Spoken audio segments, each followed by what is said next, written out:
Welcome to Hack the Entrepreneur, the show which reveals the fears, habits, and inner battles behind big-name entrepreneurs and those on their way to joining them. Now here is your host, John Naster. Hey, this is Hack the Entrepreneur. Thank you so much for joining me again today. I am your host, John Naster, but you can call me Johnny. My guest today is a software developer, team builder, and an entrepreneur. He's been building for the web since 1996 and has not looked back. He started his career at Complinet, where he helped build a division for delivering software to clients like GE Money and Lehman Brothers. Then he started working in startups. For a short time, he was the CTO of Jobs Go Public before stepping out on his own as the founder of HopHive. Fast forward several years, he is now the founder of goodbits.io, where they build solutions for marketers to collect and curate email newsletters. Now, let's hack Kalvir Sandhu. I want to take a moment to thank today's sponsor, ActiveCampaign, not only for sponsoring Hack the Entrepreneur, but also for enabling me to send custom messages targeted and personalized to everyone who joins my email list.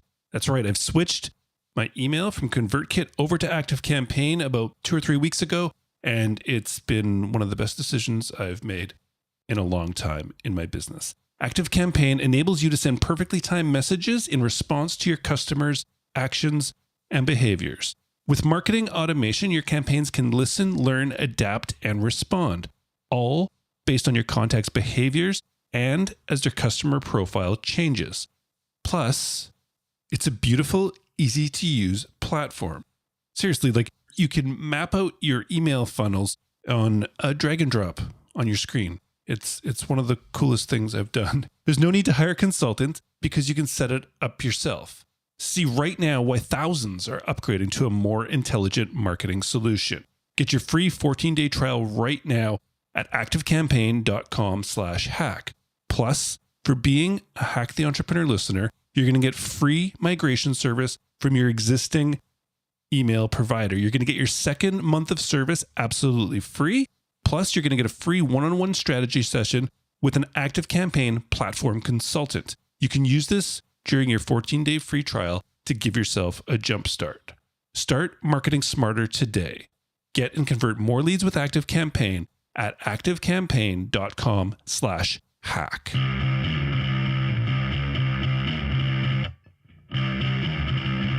We are back with another episode of Hack the Entrepreneur.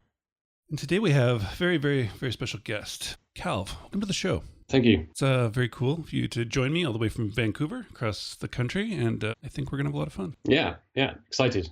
Excellent. Let's do it. Kalv, as an entrepreneur, can you tell me what is the one thing that you do that you feel has been the biggest contributor to your successes so far? Yeah.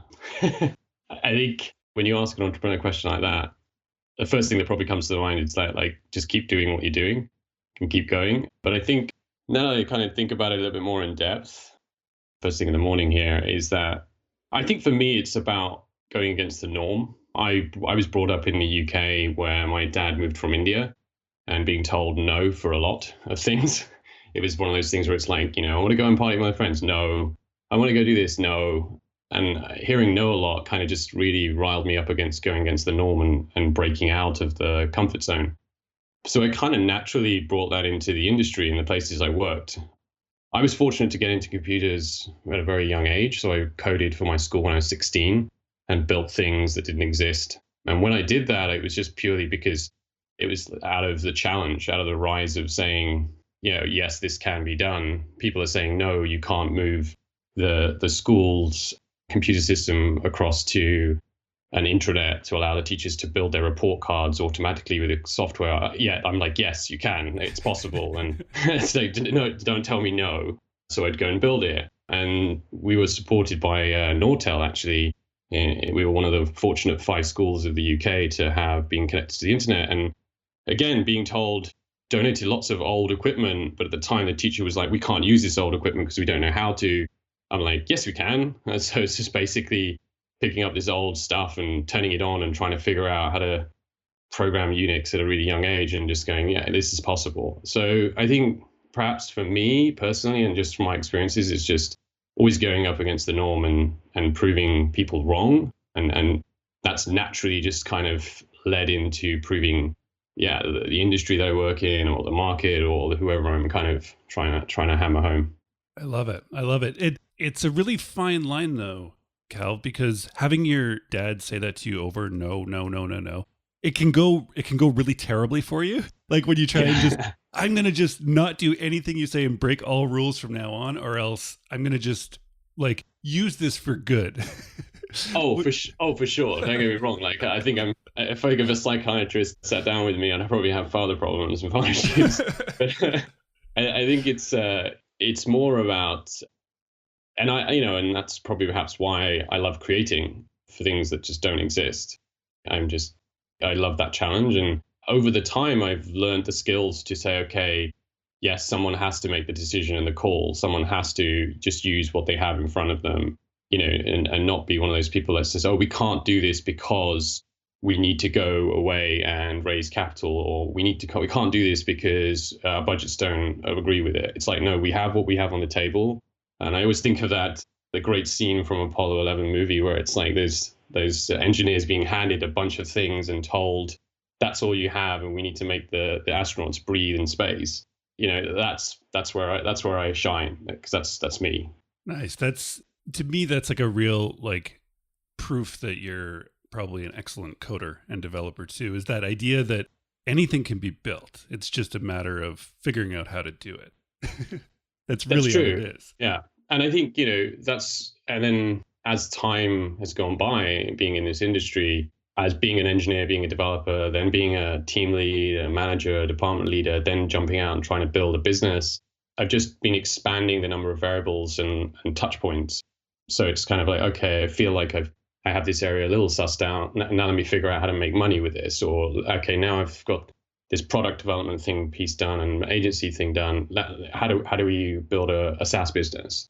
And just keep pushing that bar, higher and higher, or increasing the breadth of which I'm trying to obtain the knowledge to create solutions with what I have in front of me. Yeah. And so can we go through that sort of path a bit, like from being a developer, like to team leader to going out on your own? Like just sort of walk us through that and sort of the thought process behind it. So for me, I think, as I mentioned, I coded when I was a very young lad. I was 16 and I started building software for my school, and they paid me money. So they actually handed me a check. I think they felt embarrassed that they had a student build something that they would normally hire a contractor to do. But at the time, I didn't really see money as being the achievement. It was the success of building something that didn't exist and seeing lots of people use it. I mean, that's a typical description most engineers and developers or product managers would say.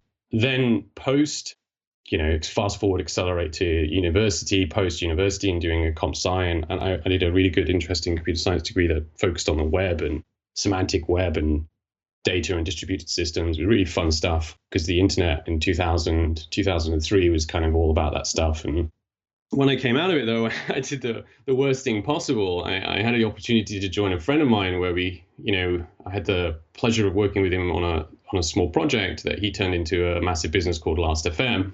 And sold it to CBS at the time, whereas I went and worked at a bank. So I signed away my soul working with these big enterprise systems doing Java programming. And for me, I thought that was the great thing. I'm making a lot of money, and this is great. I'm building these systems. And then like somewhere in that time frame, I ended up just dressing up in suits, going into boardrooms and just having meetings and not getting anything done. And I just hated it.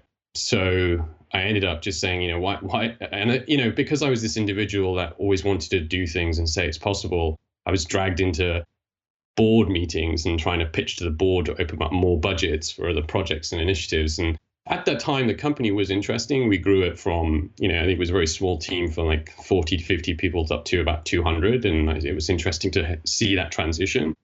But then I wanted to get back to getting a 0 to a 50 team. So then I quit. I just left and said, okay, I want to start doing some of these fun startup projects. And for the developers that are listening, it was like the birth of kind of Rails and Web 2.0 era. And it was just so much fun. There was like these great conferences. You'd go along to the future of web apps, and Twitter just started to kind of, peek its head up. And we ran Twitter hack days and events and, saw all these great things we could build.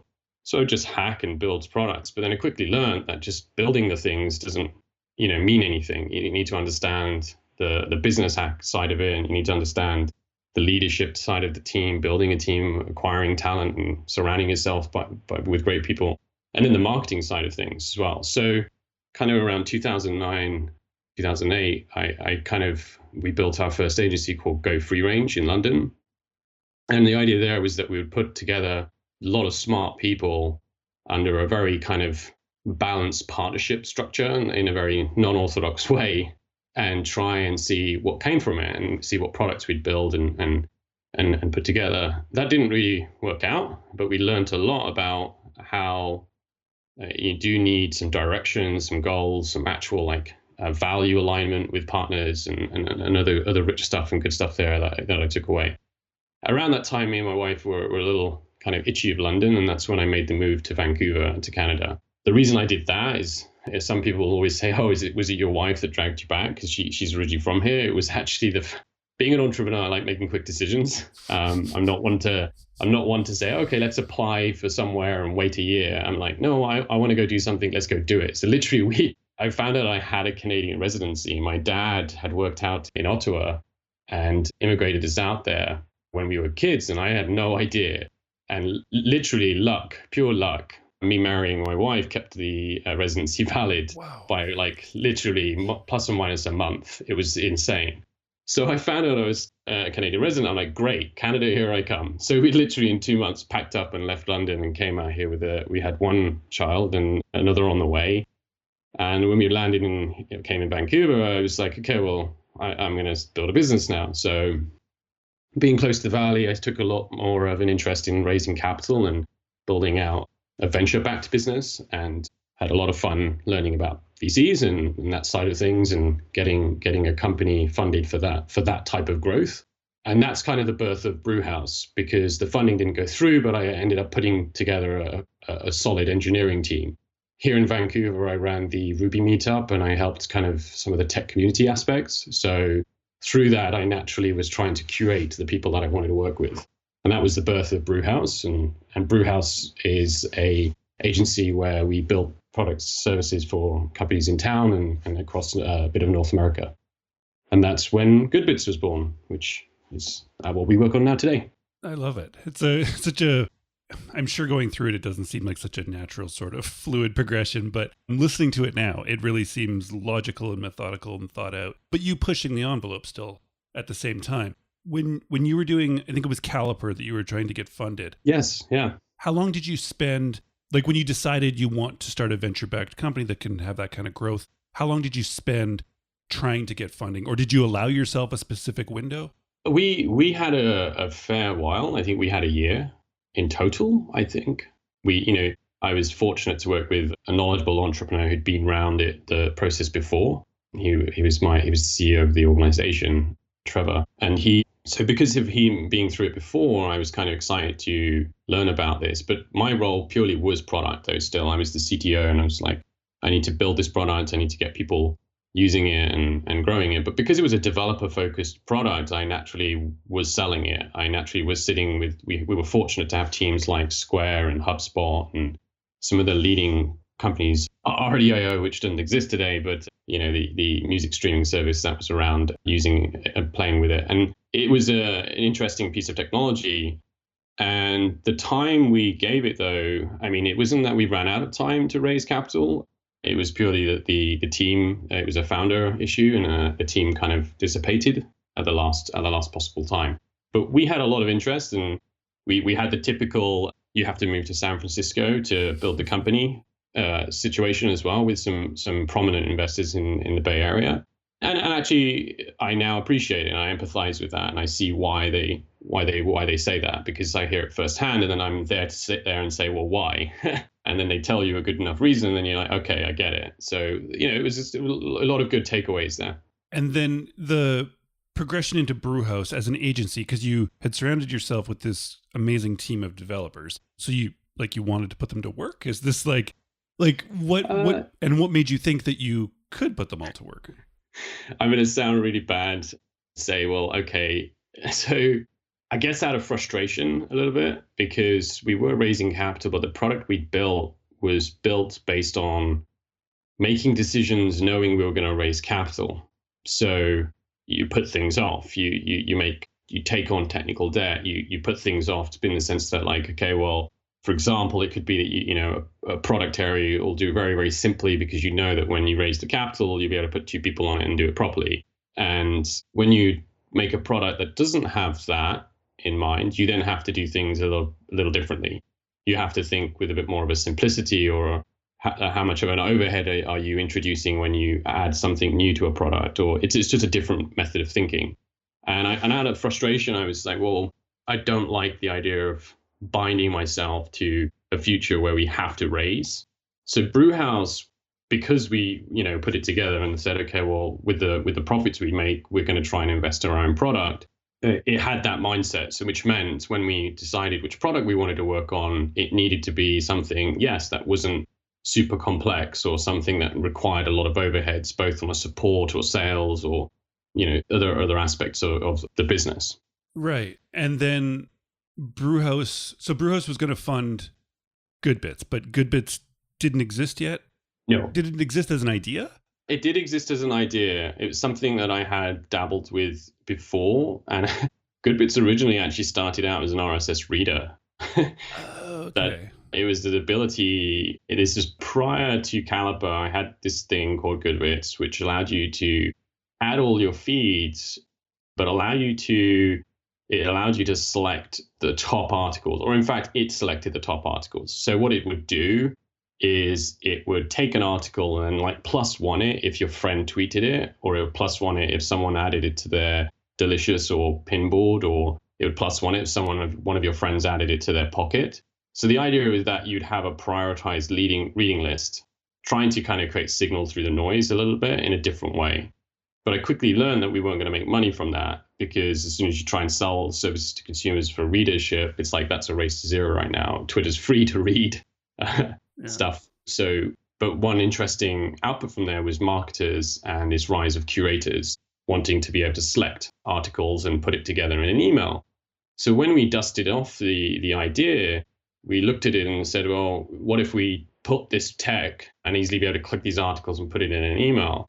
But then we quickly learned that we didn't even need to do all the complex collection of content. All we need to do was provide a Chrome extension to allow you to save the article, and that should probably be enough. It's more about building of the email that actually is the time-consuming part that we assessed from some customers we spoke to.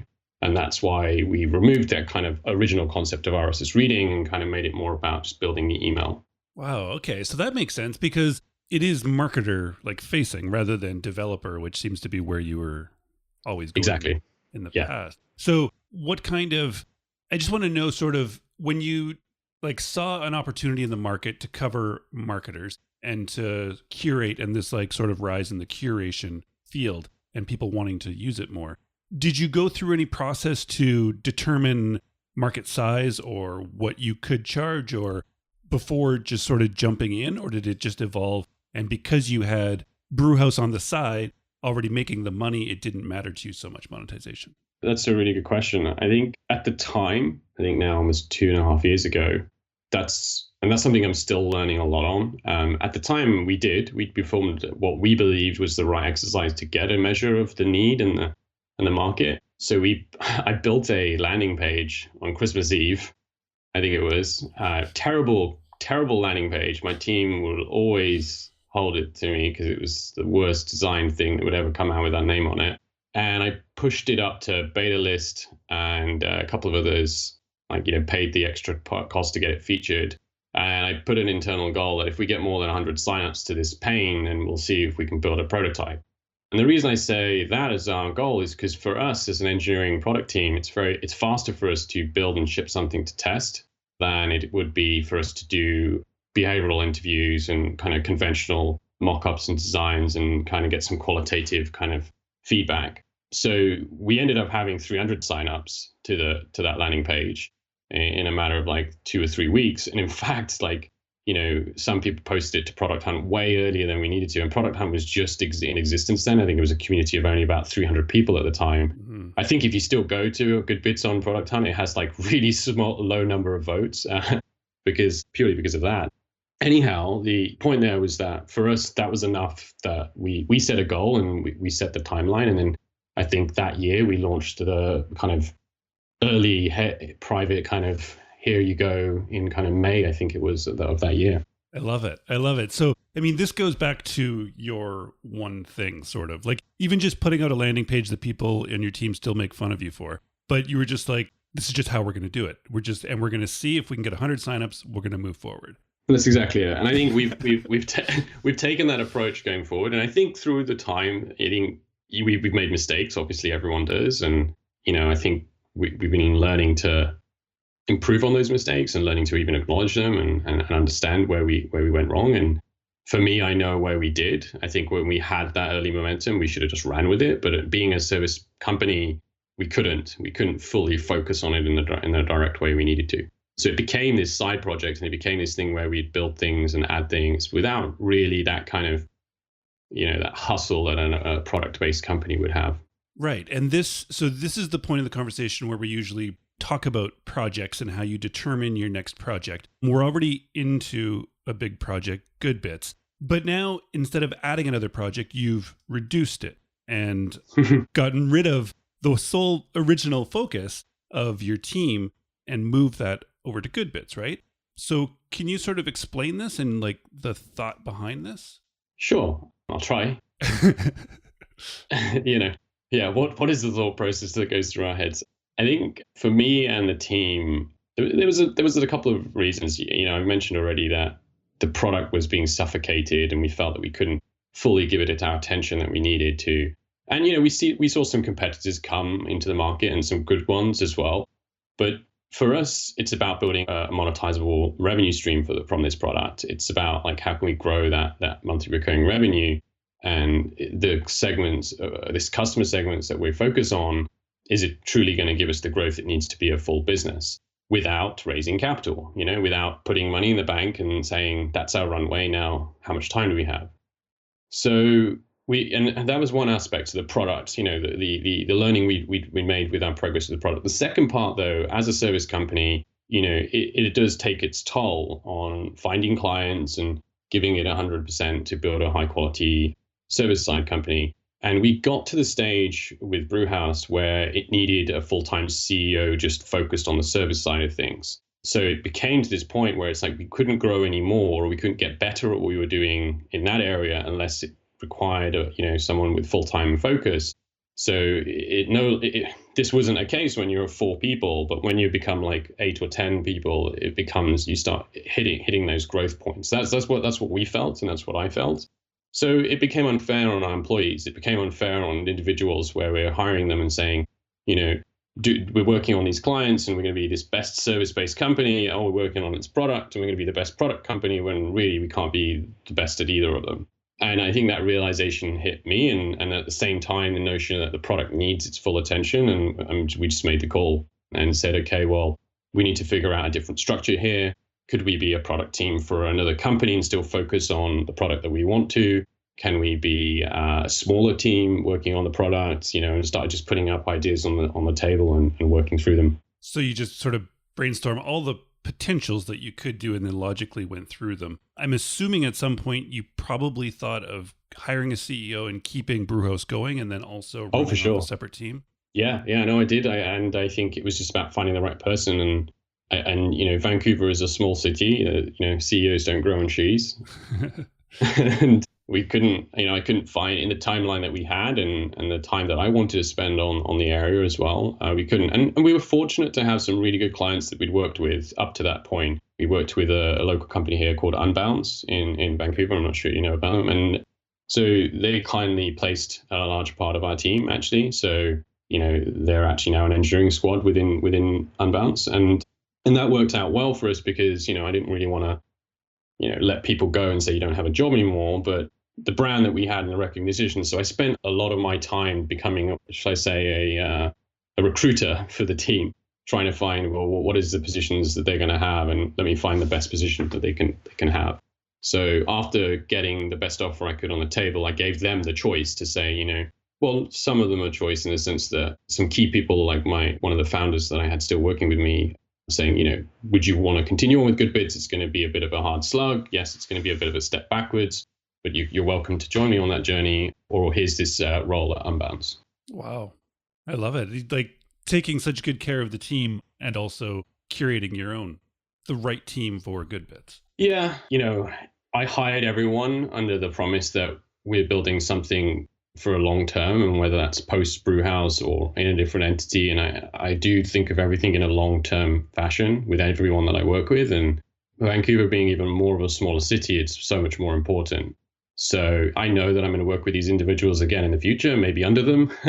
And so, it's I pride myself on trying to make sure, treat someone the way you want to be treated. Yeah, exactly.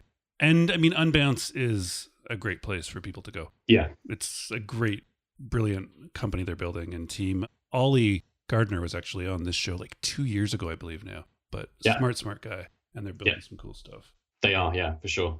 Yeah. All right, Cal. Well, this has been an absolute blast. I really enjoyed this. I want to wrap up with one final question for you, if I can. And we kind of just started touching on it, but it's this idea I'm working with calling the entrepreneurial gap, which seems to be this gap we live in as entrepreneurs, as dreamers and builders of things. I feel like we always are projecting our own successes into the future, meaning in 3 months when you hit that new metric with GoodBits, or in 6 months when you hit that next revenue, like monthly goal that you want to hit. Whatever it happens to be, you're going to push for those goals, but seconds before you hit that goal, you're going to set 5 bigger ones into the future. From the outside, we look really successful, but to ourselves, it's always coming. And like walking towards the horizon, the further you walk, the further away it always gets. So you've done a lot of stuff in a fairly short period of time already. And I would like it if you could stop right now, turn and look behind you, the highs, the lows, the wins, and the losses. But tell me how you feel about this whole crazy journey up until today. Why? I think the first word comes to my head. I think along the journey, whoever does this, and I think, you really want to understand why you're doing it. I don't know why that just jumped into my head, but it's something that just popped into my head. You sent a bit of a synopsis of what we might talk about, and, you talked about success. And I think I literally said this to my wife yesterday. I said, but I'm not successful. And I think, so you describing what you described is kind of interesting. And I think, everyone has a different definition of success. And I think you can get lost very easily on this journey as an entrepreneur if you don't know truly why you're doing what you're doing. Because if you continue with, you put it in such an eloquent way there, John, is that, do you just continue? Do you just keep on going? And do you never have a moment where you realize I'm content, I'm done, I'm happy? And happiness probably comes from that notion of success. And I think, less is more. And I don't think that there's a number of people that see it that way. And I've met a lot of other fellow CEOs and founders who perhaps don't stop and just look at what they have and be content, be happy. I'm a 3-person team and we make, 1 million in yearly revenue, and that's good enough. That's success. We're done. But, the optics of the industry kind of pushes people to be like, oh, well, no, I need to make this $1 billion company, and that's success. And then I can write a book, or then I can share about my learnings. So there's stuff there. And I think that's probably what my comment would be. I like it. I love it. It was great. The why and the stop was like, wow, no one said that to me before. I think maybe it's because I'm hitting my midlife, I'm heading towards my midlife crisis. I think it's been difficult for me to make the transition what I did. And I think through that, though, a lot of self-thinking there was around, why am I doing what I'm doing? And I think for me, I'm still driving for more successful ventures. And I want to be able to point at things that I've built and that were great. And whether they're big or small, that doesn't matter to me. It's just a comfortable success. I love it. Beautiful answer. Cal, Right. we've got to talk about Good Bits in passing, but as I said to you before the call started, just over a year ago, I actually wrote all about Good Bits, and I didn't know who you were or anything, but I'd been introduced to your product and I wrote about it to my newsletter, telling people about it. And I would love it right now if you could kind of give them the pitch about Good Bits. For sure. Best way to describe Good Bits is if you don't like using most of your email products out there to put together a weekly email, whether that's a curated roundup of content for your industry or product update of new features you've built, Good Bits helps you build those emails in minutes. We allow you to collect that content automatically through connecting to things like Slack, Buffer. You have a Chrome extension to save articles, and we put them in what we call buckets. Think of it as a content library, and you can manage that content and easily kind of build an email by connecting those bits to an email, essentially. We do the sending. We can connect MailChimp, or we can connect to Campaign Monitor subscribers. We've also just recently added Zapier and some other kind of fun stuff, because we're not about trying to own the subscriber list. We're about trying to really make these emails look great and build them in minutes, essentially. I love it. I love it. Goodbits.io is the website. And so, it's not to replace your email service provider. It's kind of an additional to curate a content-based email sequence. Pretty much. And, if you wanted to build a landing page, we do that. If you want boosters, like being able to have a sharing banner and increase your subscriber base, we allow you to do that too as well. But I think most of our time and effort, even now, what we're working on is that we just launched a new template editor that has much more control of components. Again, trying to make sure we build the best, most, stunning looking email you can send in a couple of minutes. Yeah. And not only is it one of the best products that I've seen in this market, probably the best one that kind of caught my attention. I love that for up to 200 subscribers, it's absolutely free. So you can start a curated newsletter if you want and not have to worry about what it's going to cost you to get going. I love that. Pretty much. Yeah. Excellent. So goodbits.io is the main site. Brewhost.io was the former agency. Is there social media that you use and people can track you down on?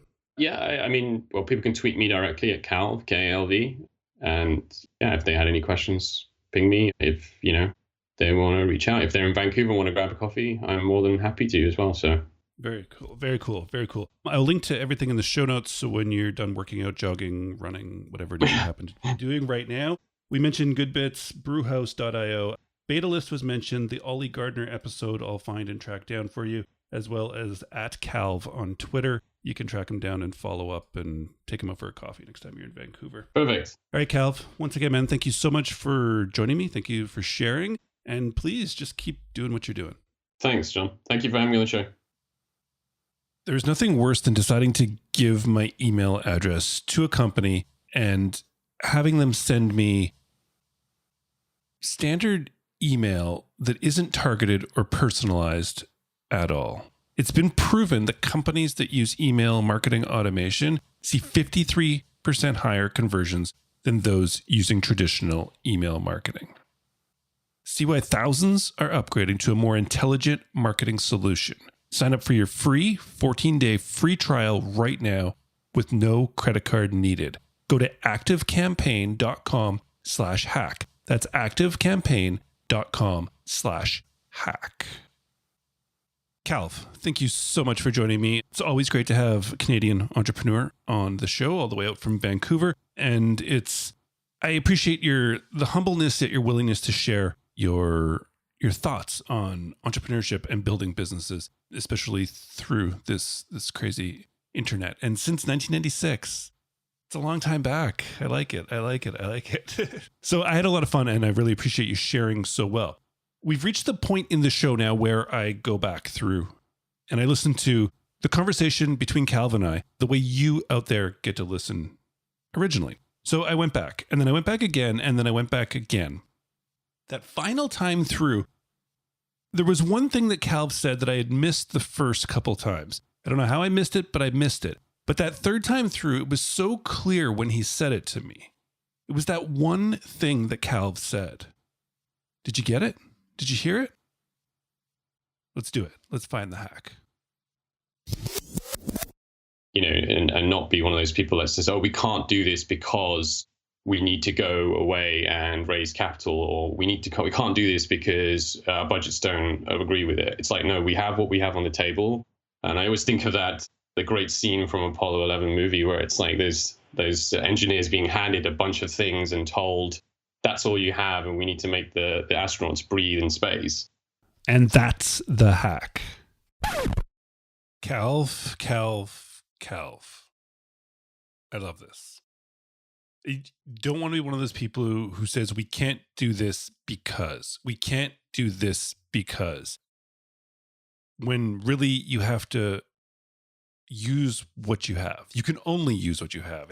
It's like that whole having your back up against the wall. Or as Cal says, like from the Apollo 13 movie where it's like drop all the stuff on the table and you like, I can't imagine that you're listening or that I'm going to have an issue in life where somebody's going to drop a bunch of stuff on the table and say, you have to make the astronauts breathe in space.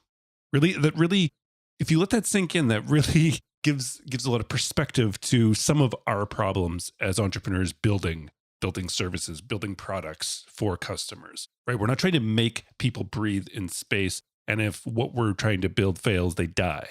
Typically we're not. And some of us possibly are, but it's a great attitude. It's a great attitude for life. And like life and business so often run sort of parallel, hand in hand, or are intertwined really well, that if you act the same just in life as you do in business, you will be happy and successful in both. And that idea of needing to only make do with what you have and moving forward and getting it done. Don't worry about, well, we need this, or we can't do it because of this, or we can't because of this, and focus on how can we do it with what we have, because we have to do it with what we have. That's how we move forward. Think of this next time you're building a product, next time you're building out your service, or you need to market and find more customers for your service. It doesn't matter if you don't have the means that the competitor beside you has or that you wish you had. Work with what you have, get yourself to where you want to be, and then you will have those means the next time this comes around. Calv, thank you so very much. All right, that was a lot of fun. It's always fun. Canadian entrepreneurs, we do some fun stuff up here in Canada. All right, hacktheentrepreneur.com is the website. Head over there and spend some time, get on the email list, check out the blog, if you will. I've been writing a fair bit. I have a new interview series going on called How I Started, which I think you might dig. It's like 21 questions for people about how they came up with the idea, how they got their first customer, how they started their company. It's text-based interview that we do. We've ran 2 of them so far, I believe, are over there. But every 2 weeks we're putting out a new one. And I think you might dig it. I hope so. I made it just for you. So, hacktheentrepreneur.com. Head over there and check it out. All right. It's been fun. Thank you so much for stopping by. Thank you for taking the time to hang out here today. I really, truly do appreciate it. And please, until next time, keep hacking the entrepreneur.